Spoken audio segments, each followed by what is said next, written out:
नमस्कार दोस्तों, स्वागत है आपका स्टेनो गुरु यूट्यूब चैनल में। दोस्तों आज के वीडियो में हम लोग प्रैक्टिस करेंगे पार्लियामेंट रिपोर्टर के लिए डिक्टेशन का अभ्यास करेंगे, जो कि 10 मिनट का मैटर रहेगा और 160 शब्द प्रति मिनट की स्पीड से रहेगा। तो पसंद आए तो वीडियो को लाइक कर देना और अपना बहुमूल्य सुझाव हमें कमेंट बॉक्स में जरूर देना। डेली डिक्टेशन के लिए आप चाहें तो हमारे चैनल का मेंबरशिप ले सकते हैं, हमारे पेड ग्रुप को ज्वाइन कर सकते हैं।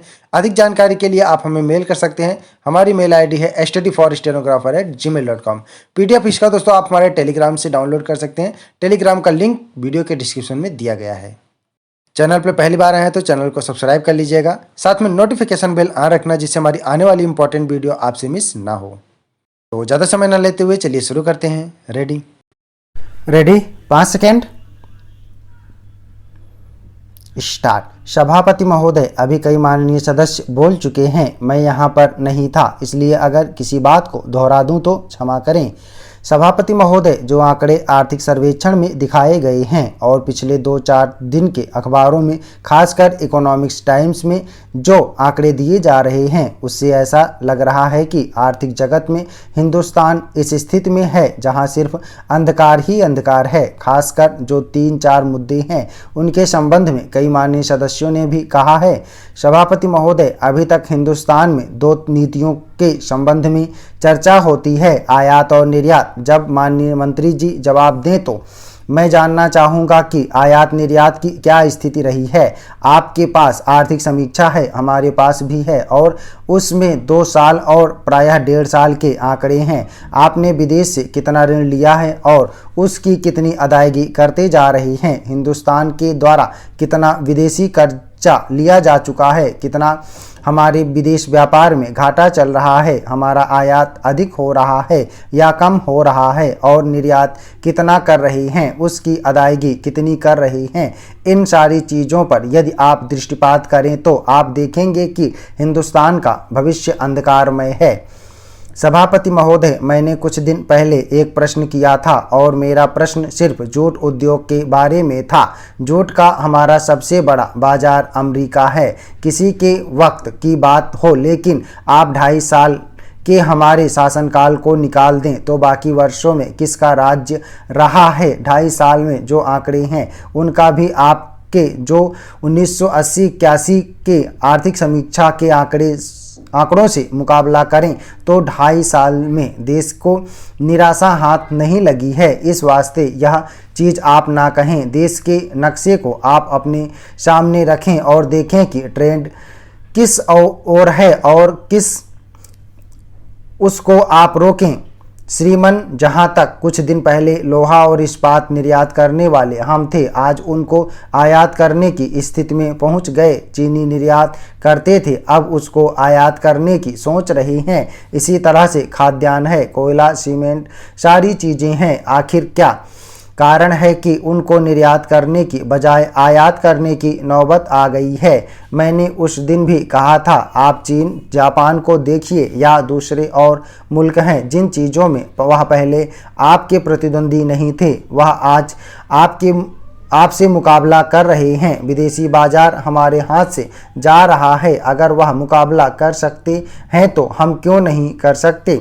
जो समस्या आपके सामने है वही समस्या उनके सामने भी है, फिर भी वह हमसे आगे निकल रहे हैं। इसलिए आयात की प्रवृत्ति को रोकिए। हमारे पास आर्थिक समीक्षा नहीं है। निर्यात किस चीज़ में हुआ है यह बताएं।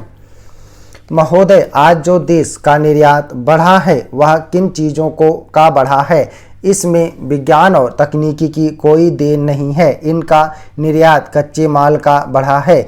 जिन चीज़ों में मुकाबला करने की बात है, आदमी विदेशों में चले जाते हैं, वहाँ उसको अपनी झोली ढोने में लज्जा नहीं लगती है। अखबार बेचने में, बूट पॉलिश करने में लज्जा नहीं लगती है, चाहे मुख्य सचिव का लड़का क्यों ना हो। लेकिन अगर यहाँ कोई अखबार बेचना शुरू कर दे, जूते पॉलिश करना शुरू कर दे, तो तुरंत उसकी गिनती छोटी जात के आदमी में होने लगेगी। जब तक हम छोटी छोटी तकनीक को आगे नहीं बढ़ाएंगे, निर्यात नहीं बढ़ पाएगा। वस्त्र उद्योग का आपकी रिपोर्ट में पूरा अध्याय है। उसमें हम कितना आगे बढ़े हैं या पीछे हटे हैं, यह सब मंत्री महोदय जानते हैं। हमारे व्यास जी कहते हैं कि अंधकार नजर नहीं आता है। मैं कहता हूँ कि उन्हीं को देखकर मुझे अंधकार नजर आता है। मैं माननीय मंत्री जी से कहना चाहता हूँ कि जो निर्यात है आप उसके कारण ढूंढें कि यह कम क्यों हुआ है। टंडन समिति की अंतरिम रिपोर्ट पढ़िए। टंडन समिति का 1979 में निर्माण किया गया था। उसमें उन्होंने कहा है कि जब तक कृषि उत्पादन को नहीं बढ़ाया जाएगा तब तक निर्यात को बढ़ावा नहीं मिल सकता है। बेसिक चीज में जब आत्मनिर्भर होंगे तब निर्यात करने की स्थिति में आप आएंगे। आपकी आत्मनिर्भरता की पॉलिसी खोखली हो रही है, इसीलिए दिनों दिन निर्यात की प्रगति कम होती जा रही है।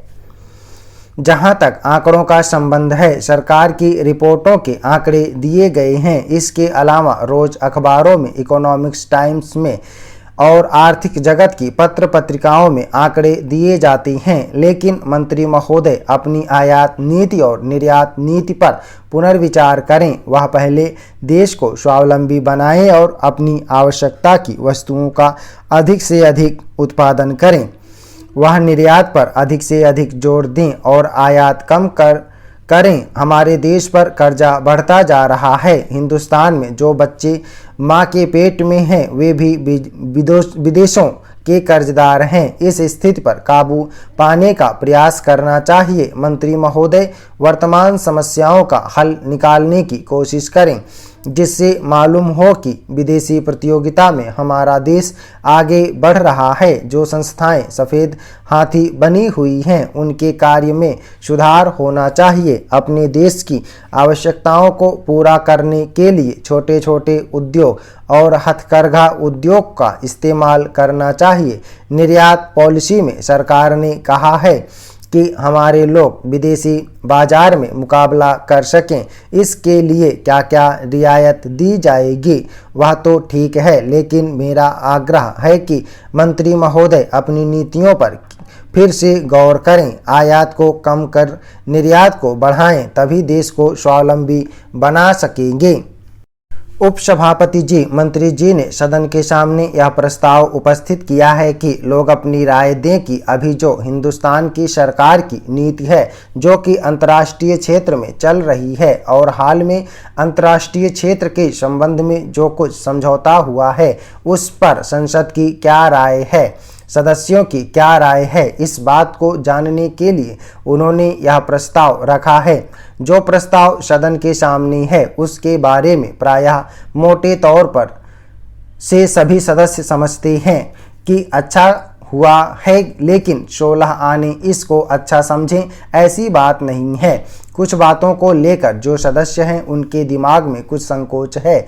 यह बात तो निश्चित है कि आज के संसार में अमेरिका की ओर से जो कार्यवाही होती है वह कार्यवाही कुछ ऐसी हो रही है कि बहुत जगह कुछ इस तरह की बातचीत अमेरिका की तरफ से होती रहती है, जिसका नतीजा होता है कि संसार में युद्ध की संभावना हो जाती है और अनेक तरह के उपद्रव खड़े होते हैं।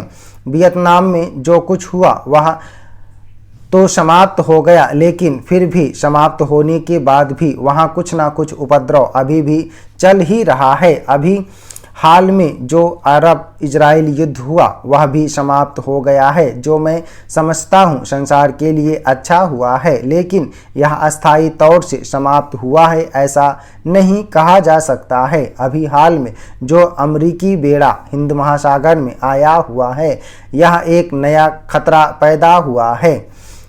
इससे एशिया के लोगों को यह डर हो गया है कि इसको लाने का अभी क्या मतलब हो सकता है। क्या यह मतलब हो तो नहीं है कि चूंकि तेल अरब देशों में है और उसके संबंध में वे देश अपनी नीति बदल रहे हैं, इसलिए ज़बरदस्ती उन देशों पर दखलंदाजी की जाए। क्या यह बात अमेरिका के मन में है जिसके लिए वह बेड़ा लाया गया है?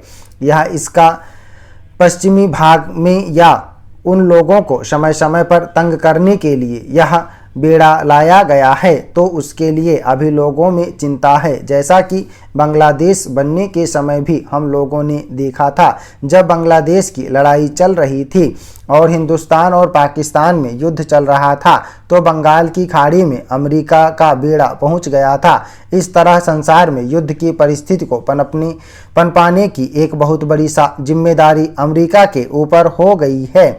इसका क्या कारण है? इसका कारण है कि संसार में जो आगे बढ़ने वाली शक्ति है, वह जो कमज़ोर शक्ति है, जो तकलीफ में रहने वाली शक्ति है, वह जब आगे बढ़ना चाहती है तो यदि उनके कष्टों को दूर ना किया जाए तो टकराव होगा।